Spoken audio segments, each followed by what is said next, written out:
Yari ang nagapanguna nga mga balita sa bulan sang Hulyo. Una, sa balita lokal.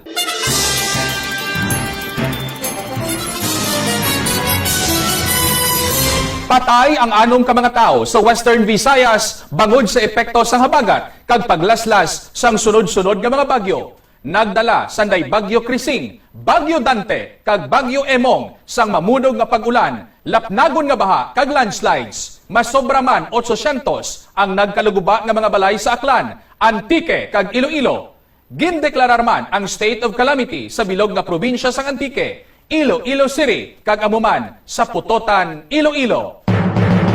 Na ospital ang 200 tubtob 300 ka mga estudyante sang Pisanan National High School sa Sibalom, Antique. Ini matapos nakahaklo sang baho nga kaangay sang luto nga bayabas nga nagresulta sa paglingin sang ilaulo, pagpinot sang dughan, pagsakit sang tiyan, kag pagpalanuka. Nagwa sa final toxicological report sang Toxicology Specialty Center, Western Visayas Sanitarium and General Hospital, kag report sang Task Force Pisanan ang ginhalinan sang baho amo ang pesticide nga gingamit sa talamnan malapit sa eskwelahan.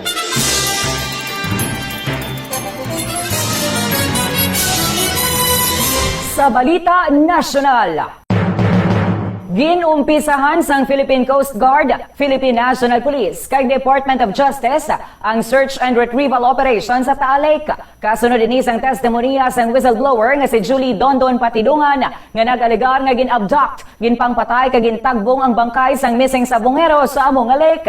Gilayon man nga ginpatigayon ang underwater dives kag assessments kag na-recover ang mga sako nga mayunod nga mga tulaan nga ang iban sunog na.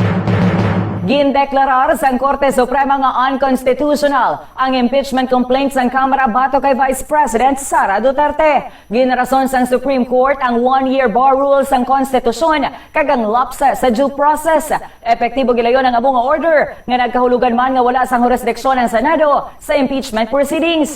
Ginhatagan pagtamod sa desisyon sang Korte ang proseso sang impeachment kag hindi ang alegasyon ukan ang ground sang impeachment sa Vice Presidente. Mahimo lamang mapasaka ang bago nga impeachment complaint bato kay Sara pagkatapos ang Pebrero 6, 2026. The Supreme Court has ruled that the House impeachment complaint versus VP Sara Duterte is barred by the one-year rule and that due process or fairness applies during all stages of the impeachment process. Si Attorney Camille Teng, spokesperson sa Korte Suprema.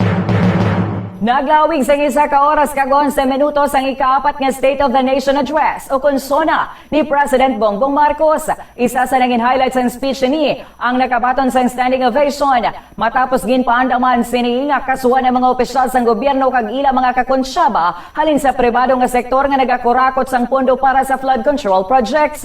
Kasunod din isang lapnagon nga baha nga natabo sa Metro Manila kag sa madamo nga mga rehiyon sa pungsod kasunod sang epekto sang habagat kag sunod-sunod nga mga bagyo sa bulan sang Hulyo. Kaya sa mga nakikipagsabuatan upang kunin ang pondo ng bayan at nakawin ang kinabukasan ng ating mga mamamayan, mahiya naman kayo sa inyong kapwa Pilipino. Mahiya naman kayo sa mga kabahayan nating naanod o nalubog sa mga pagbaha. Mahiya naman kayo lalo sa mga anak natin na magmamana sa mga utang na ginawa ninyo na binulsan nyo lang ang pera. Ginbantayan sang bilog nga Pilipinas ang scheduled charity boxing match sa Rizal Memorial Stadium sa tunganan ng Philippine National Police ug PNP Chief General Nicolas Torre III kag Davao City Acting Mayor Sebastian Baste Duterte. Nagumpisa ini sa pagpanghangkat ni Baste nga ginsapak naman ni Torre kag ginhibo nga charity boxing event para sa mga biktima sang kalamidad. Wala man nagabot sa Sambua si Baste kag naglupad ini pa Singapore bangod sa personal nga rason kag mas nauna sini nga schedule. Bangod sinigin deklarar si Torre nga winner by default. Bisan no-show si Baste, nadayon ang undercard fights. Natipon ang masobra sa 20 milyones ka pesos nga cash donations kag ticket sales nga nagkadto sa mga biktima sang bagyo. 3, 2, 1.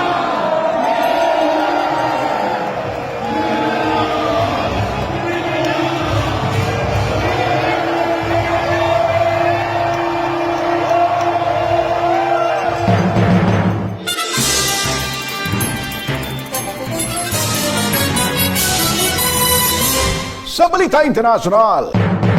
Ginatake sa Houthi rebels ang duwa ka mga barko samtang nagalayag ini sa Red Sea. Sa MV Magic Seas, may 17 ka mga Pinoy nga crew members nga lunsay nakalawas kag na-rescue antes dalayon nga naglugdang ang barko. Sa MV Eternity Sea naman, mayara sang 21 ka mga Filipino crew nga sakay sang nag-atake ang amuman nga grupo sa rebelde nga suportado sa Iran. Tatlo sa mga Pinoy seafarers ang napatay kag samang ginhostage sang Houthis antes ginhilway sang Disyembre.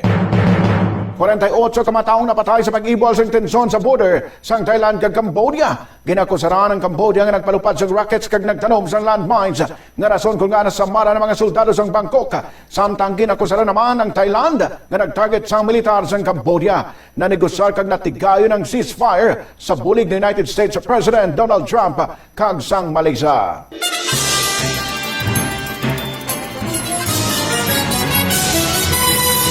Sa balita sa hinampang, nagtapos sa majority draw ang WBC welterweight title bout na Manny Pacquiao kag Mario Barrios sa MGM Grand Las Vegas, Nevada, USA. Nagpabilin sa 30 anyos nga American boxer ang iya corona matapos ang 12 ka rounds nga sambuwa. Ini ang unang professional bout ni Manny Pacquiao matapos kinanunsyo ang iya pagretiro. 4 ka tuig na ang nagligad. I'm so thankful because I didn't lose the fight. It's a draw. Most of the fans, they're expecting that, they thought that I won the fight. Although at age of 46, the Pac-Man is still there, is still giving a good fight to the people, to the fans, That's why I'm so thankful to God because He gave me the strength and good health.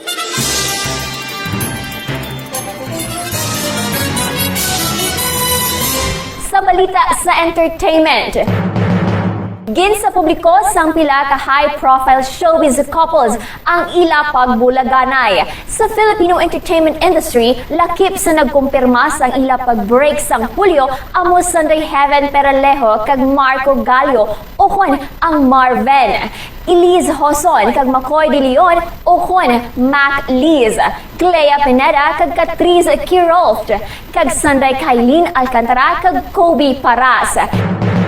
Siniman nga bulan sa nagtaliwan ang wrestling superstar nga si Hulk Hogan o kung si Terry Gina Bollea sa matuod nga pangalan. Nagtaliwan ang two-time World Wrestling Entertainment Hall of Famer sa edad nga 71 years old bangod sa cardiac arrest. Imo na batingan ang nagapangunang nga mga balita sa bulan sang Hulyo. Masunod na ang nagapangunang nga mga balita sa bulan sang Agosto.